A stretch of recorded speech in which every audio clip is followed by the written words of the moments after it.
you, Vice President, for being here today. I've been hiding from coronavirus, and I came out of hiding to come and be with you.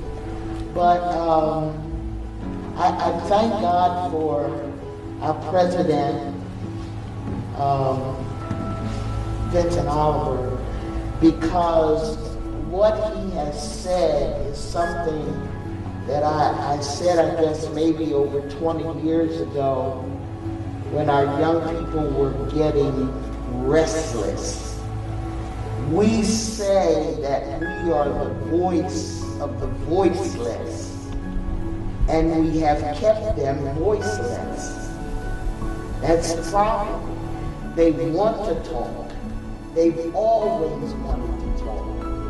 Even when the gangs were forming here in Wilmington, and they were told that there was no gangs, but there were gangs forming simply because they were not being allowed. We were up on the top floors making rules and regulations for them, and they were down here.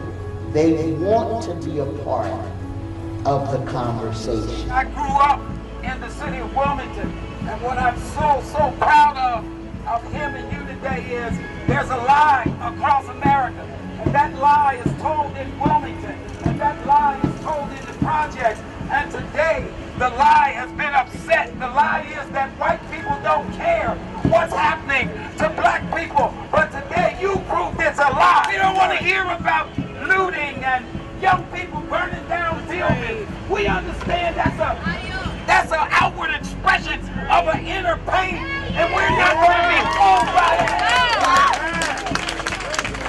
We're not going to be fooled by that.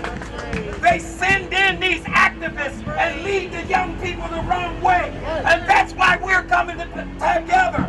We don't want them to go away.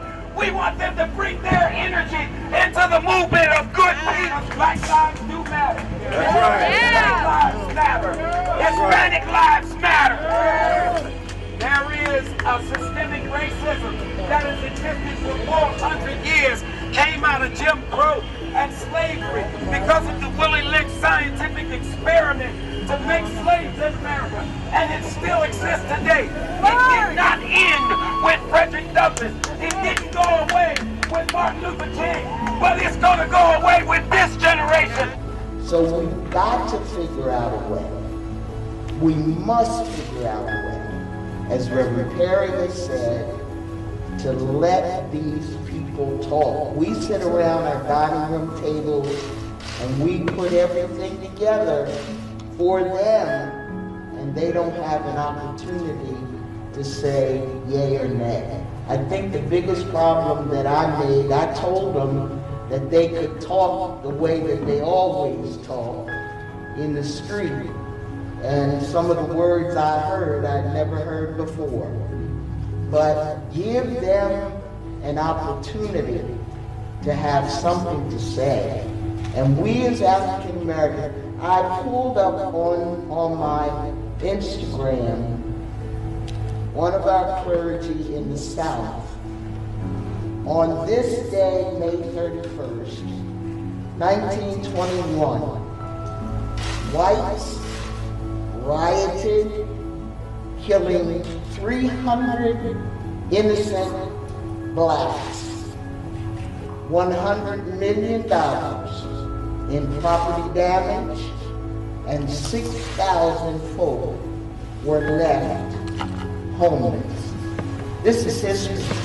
1921, whites rioted, the massacre of Black Wall Street. So we got to get it together. We do. We've had meeting after meeting. Now we've got somebody, and we're going to put him in, and we have to pick him up and put him in. But he's the one. He's the one.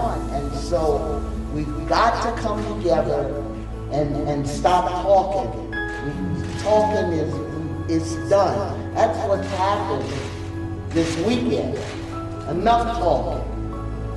and now things are being destroyed.